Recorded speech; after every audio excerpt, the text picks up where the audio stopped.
Olá pessoal, tudo bem?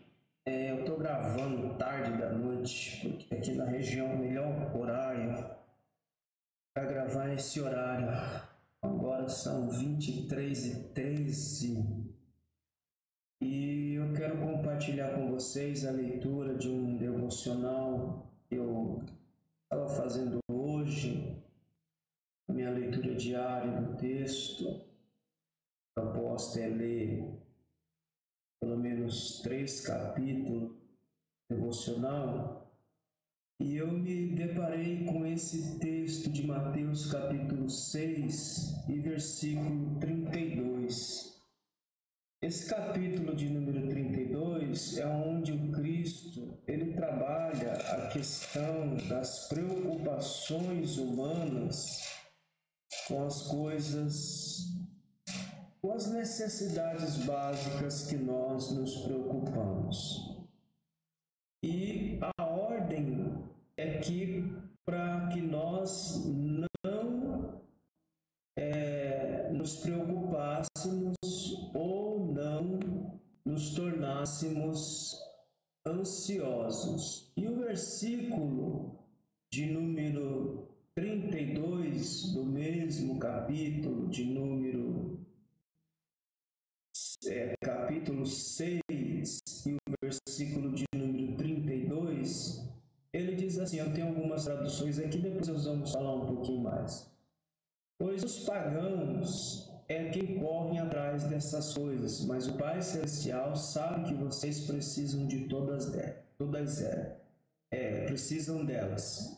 Então ele discorre aqui sobre as preocupações da vida, sobre o comer, sobre o vestir, sobre o dia de amanhã, e aí ele faz um contraste entre Salomão e os lírios do campo, que nem Salomão em toda a sua riqueza se vestiu como os lírios do campo, do cuidado de Deus com a vegetação, e aí ele coloca a questão de que se ele tem esse cuidado com a vegetação, quanto mais em relação a nós. E aí ele pede que nós não fiquemos ansiosos. E no versículo 32, ele traz essas duas questões sobre o pagão e sobre aqueles que confiam em Deus. Então, olhando o texto da NVI, o texto diz assim, olha, não se preocupe, pois os pagãos é que correm atrás dessas coisas, mas o Pai Celestial sabe que vocês precisam delas. Porque todas essas coisas os gentios procuram. A revista corrigida de 95, ela coloca a palavra gentil no lugar de pagão. A NVI coloca pagão. Então a corrigida coloca assim, porque todas essas coisas os gentios procuram. De certo, o vosso Pai Celestial bem sabeis que necessitais de todas essas coisas. A linguagem de hoje também segue a mesma tradução da NVI, que ela coloca, pois os pagãos é que estão sempre procurando essas coisas. O Pai de vocês que está no céu sabe que vocês precisam de tudo isso.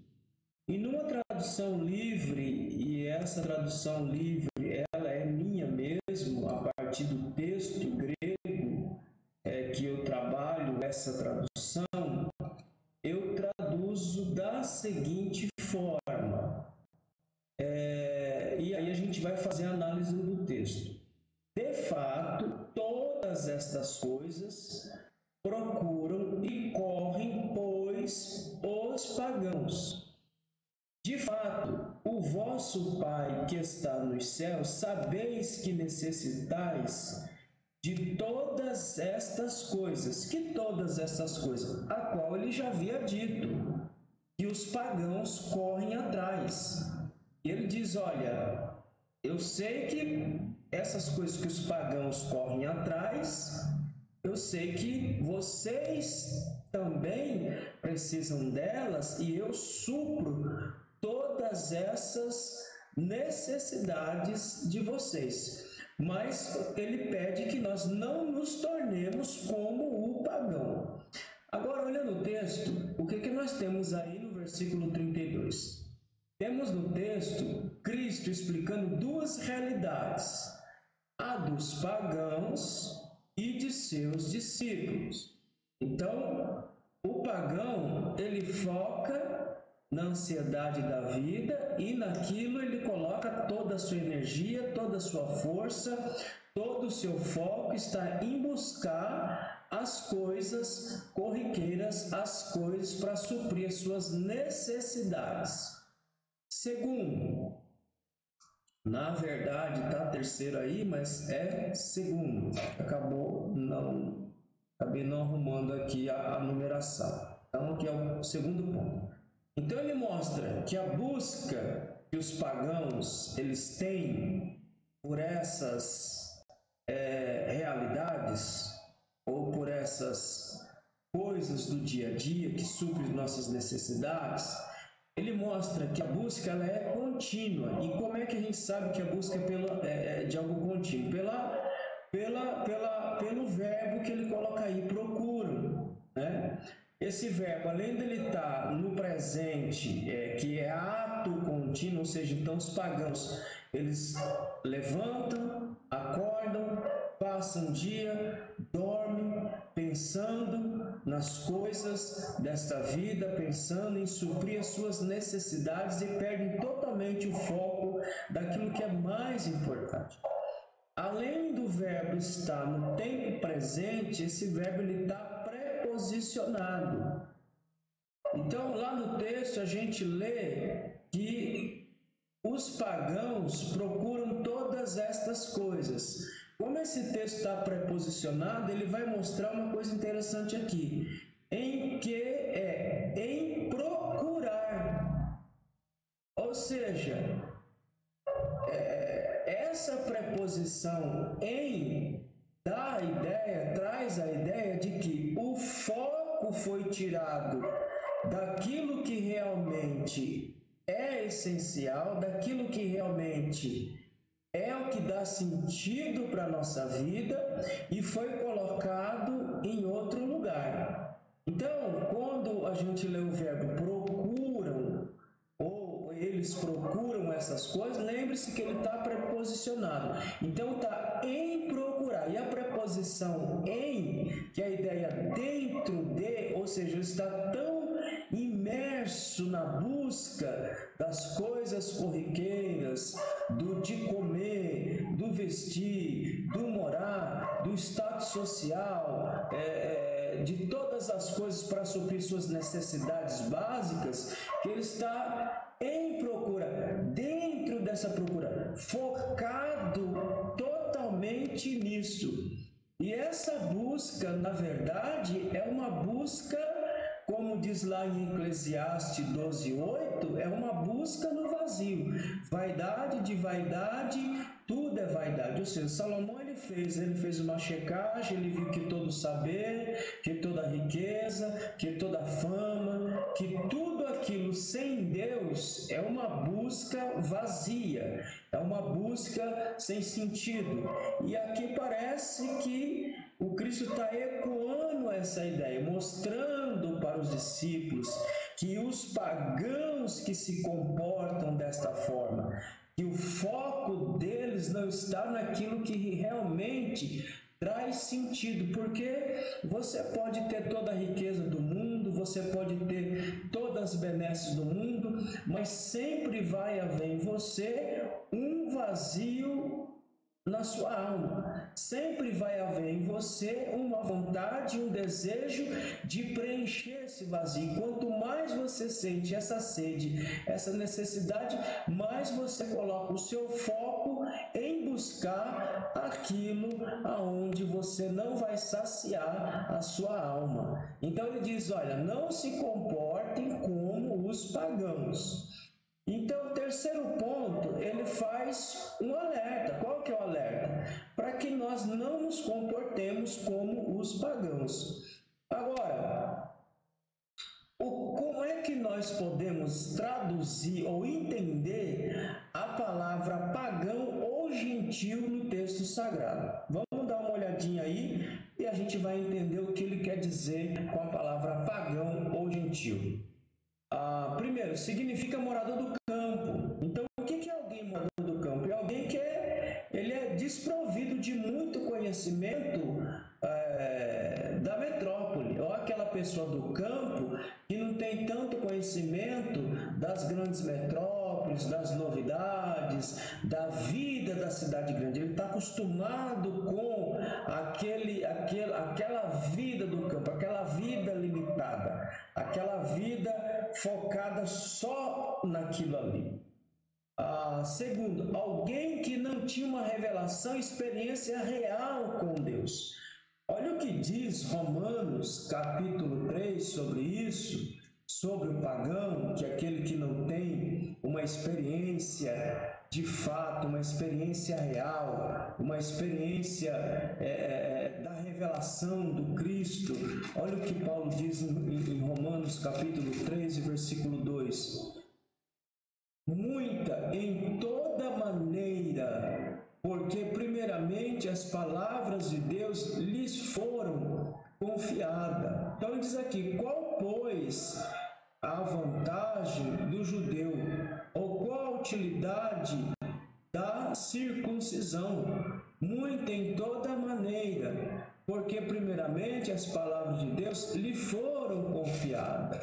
E aí João 3,16, que é o texto que diz que Deus amou o mundo e mandou o seu Filho para todo aquele que lhe seja salvo. Então, o pagão, ou aquele que está focado nas coisas desta vida, ele não tem essa revelação plena dessa salvação de Cristo Jesus. Olha o que diz também em 1 Pedro, no seu capítulo 1, e o versículo de número 4. 1 Pedro, capítulo 1, e o verso 4, Pedro diz assim: para uma herança incorruptível, incontaminável, e que não se pode murchar, guardada nos céus para vós. Então, a ideia do pagão aqui é de alguém que não tem compreensão, que não tem entendimento dessa revelação e não tem essa experiência real com Deus, porque ele está limitado, ele está focado em algo que não leva o indivíduo até Deus, mas o afasta de Deus, porque quanto mais se busca as coisas desta vida, quanto mais se foca nas coisas desta vida, mais distante de Deus nós colocamos. Por isso que eu coloquei aí essa análise da preposição do verbo preposicionado, procuram, e a ideia é em procurar, ou seja, aquele que está dentro, imerso dessa busca, e ele está focado nisso. Então, quanto mais focado nas coisas corriqueiras desta vida, na busca pela posição social, na busca pela posição econômica, na busca pela posição intelectual, você vai estar imerso e mergulhado nisso e focado nisso, e vai deixar de entender, compreender a revelação plena de Deus. Então, o pagão não tem um entendimento pleno, uma revelação plena da verdade de Deus. O que mais pode significar o pagão? Alguém que vive à margem de Deus. Olha o que diz Efésios capítulo 2. Então percebe que Jesus diz, olha, vocês não podem se comportar como pagão, porque senão, se você se comportar como pagão, vocês serão pagão e estarão totalmente afastados de mim e não compreenderão a revelação do Evangelho, não entenderão o que Deus pode fazer pelo homem. Então, o pagão é alguém que vive à margem de Deus. Olha o que diz Efésios capítulo 2 e versículo 12. Que naquele tempo estáveis sem Cristo, separado da comunidade de Israel e estranho às alianças da promessa, não tendo esperança e sem Deus no mundo. Então, o pagão, irmão, ele vive à margem de Deus. Ele vive sem uma experiência real. Ele vive como diz Paulo aqui. Ele está estranho à aliança. Ele não tem esperança, porque o pagão que não tem esperança, a esperança dele está focada nas coisas desta vida, então toda a sua fé, toda a sua confiança, toda a sua certeza vai estar em buscar as coisas desta vida. Que mais que a palavra pagão nós podemos entender? Vivem nas trevas e andam e vivem como tal. Então, querido, entende o que Jesus está dizendo aqui? Que eu não posso viver como pagão na ansiedade da vida e focar a minha vida em buscar as coisas desta terra. E é isso que Cristo está explicando, mostrando essas duas realidades entre aquele que vive como pagão e um cristão que se faz pagão. Então ele passa a viver, ele foca nisso, em procurar as coisas desta vida, não somente em focar as coisas dessa vida, como também o Cristo traz esse alerta, para que nós não nos comportemos como um pagão, porque se o nosso comportamento for de um pagão, nós somos um pagão, que estamos focados nas coisas deste mundo, correndo atrás do nada, correndo atrás do vazio. Entender que o pagão é aquele indivíduo que não tem conhecimento pleno da revelação, que vive à margem de Deus, como nós acabamos de ler, que vive a sua vida não vive a sua vida segundo a revelação da palavra de Deus, mas vive sua vida segundo aquilo que ele pode adquirir, ou aquilo que ele pode conquistar.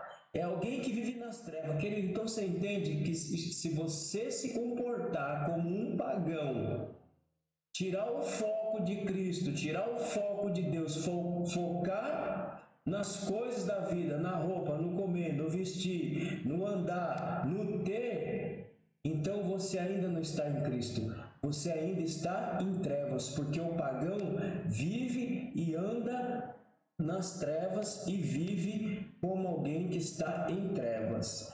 Também significa dizer que o pagão vive tendo a vida como algo contingente. O que é algo contingente? O pagão ele vive a vida como que se tudo acontecesse sem uma razão e que ninguém sabe o que vai ocorrer, porque assim é o pagão. E no próprio texto vai dizer, você pode acrescentar um dia da sua vida? Então o pagão é alguém que vive vive de forma contingente, ou seja, a ideia dele é que tudo acontece sem uma razão lógica e que ninguém sabe o que vai ocorrer. É por isso que o Cristo fala, você pode acrescentar um dia da sua vida? Até os fios do seu cabelo estão contados, tamanho é o controle de Deus sobre nós e sobre tudo. O pagão tem uma visão fatalista da realidade.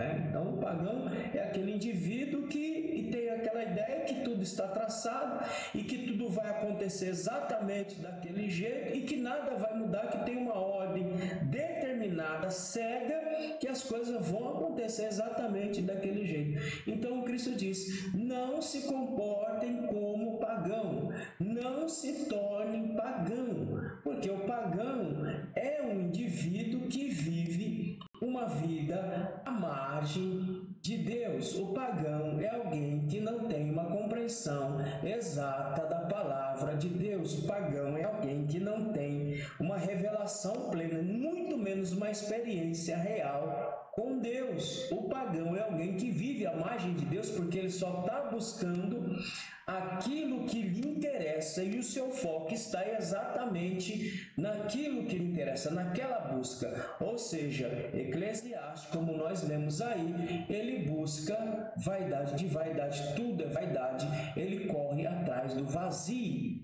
Então o pagão é aquele que vive à margem de Deus, está longe de Deus. O pagão é aquele que não vive segundo a revelação da palavra, mas ele vive segundo aquilo que ele pode obter, aquilo que ele pode conquistar. O pagão é aquele que vive nas trevas. Portanto, Cristo diz, não ande, não se comportem como um se nós andarmos na ansiedade da vida, se nós buscarmos tudo que eu posso buscar da vida, este passará a ser o meu foco e fará disto o meu Deus. Por quê? Quem que é o Deus do pagão? O Deus do pagão está na busca ansiosa das coisas desta vida. Portanto, Cristo faz o alerta. Se você viver na ansiedade da vida e começar a focar a sua vida para aplacar a ansiedade desta vida, destas coisas, você vai se tornar um pagão. E o seu foco não vai ser Deus. E se o seu foco não for Deus, você vai viver à margem de Deus, vai viver sem Deus, não vai entender, não vai compreender a revelação de Deus e vai andar nas trevas como anda um pagão. Então aqui no texto, o que nós temos?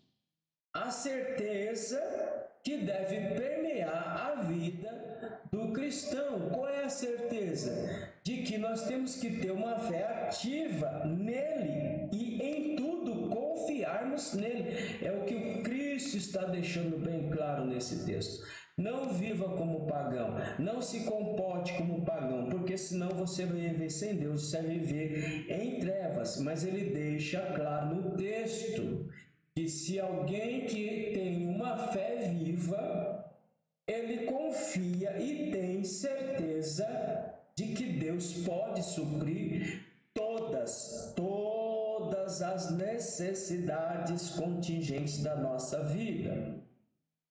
E uma fé ativa não é uma fé passiva, ou seja, a fé ativa é aquela que eu sei que Deus está agindo ao meu favor, mas isso não quer dizer que eu devo ficar passivamente esperando sem nada fazer. E aí eu concluo isso com os versículos 33 e 34. Quando eu digo que nós temos que ter fé e certeza, isto não quer dizer que minha fé tem que ser uma fé passiva, em que eu fique passivamente olhando as coisas acontecerem. Olha o que diz o versículo. Portanto, ponham em primeiro lugar na sua vida o reino de Deus. Ora, para eu colocar o reino de Deus em primeiro lugar na minha vida, eu tenho que fazer isso de forma ativa, eu tenho que viver isso de forma ativa. Por isso que eu digo de uma fé ativa, que trabalha para que o reino de Deus seja uma realidade na minha vida. E se eu trabalhar que o reino de Deus seja uma realidade na minha vida, o que é que eu vou fazer? E aí ele continua: portanto, põe em primeiro lugar na sua vida o reino de Deus e aquilo que Deus quer. O que é que Deus quer? Deus quer que nós estejamos no centro da vontade dele, trabalhando para ele, e em trabalhando para ele, nós vamos trabalhar para nós, vamos até correr atrás das coisas necessárias para a nossa vida, só que o nosso foco não vai estar aí, o nosso foco vai estar em servir a Deus, e Deus em contrapartida vai nos ajudar a conquistar tudo aquilo que nós necessitamos para a nossa vida cotidiana. E aí ele encerra no versículo 34. Por isso, não fiquem preocupados com o dia de amanhã. Porque o que é o dia de amanhã? Eu estou gravando esse vídeo aqui, agora é 23 horas e 36 minutos. Daqui a pouco eu vou deitar, não sei se eu vou levantar vivo. Aliás, que se eu morrer nem levantar eu vou. Então, o que eu posso fazer para mim hoje? Eu posso fazer para mim hoje viver a justiça de Deus, viver a vontade de Deus para mim hoje, colocando Deus em primeiro lugar na minha vida, correndo atrás ou trabalhando para que eu conquiste as coisas que eu preciso preciso conquistar para minha sobrevivência, mas isso não pode ser o meu foco primeiro. Meu foco primeiro tem que estar em fazer a vontade de Deus, e em fazer a vontade de Deus, Deus vai me ajudar a conquistar tudo aquilo que eu preciso para minha subsistência. Portanto, ele diz: por isso não fiquem preocupados com o dia de amanhã, pois o dia de amanhã trará suas próprias preocupações. Para cada dia basta as suas próprias dificuldades. E aqui eu estou lendo na NTLH, ou seja, na tradução de hoje. Então, querido, por isso que eu coloquei aí logo no tema: não seja um pagão, não se comporte como um pagão, não coloque o foco da sua vida em buscar as benesses da vida e coloque Deus ao canto ou à margem, porque se você fizer isso, você vai se tornar um pagão, vai viver como um pagão, e quem vive como pagão vive em trevas. Por isso Cristo faz o contraste. Aquele que tem fé em Deus, aquele que confia no Senhor, tem uma fé ativa e tem a certeza de que Deus é poderoso para suprir todas as nossas necessidades. Ainda que eu continue buscando as coisas desta vida, e nós precisamos fazer, porque nós precisamos viver e temos uma vida para ser vivida, mas sabendo que Deus deve estar em primeiro lugar em nossas vidas. O nosso foco primeiro é Deus. E as demais coisas, Ele vai nos dar força e graça para que nós conquistemos em nome de Jesus. Que Deus abençoe, nos ajude a divulgar esse canal, a fazer esse canal crescer, para que a gente continue fazendo esse trabalho de divulgação da Palavra de Deus. Deus abençoe e até o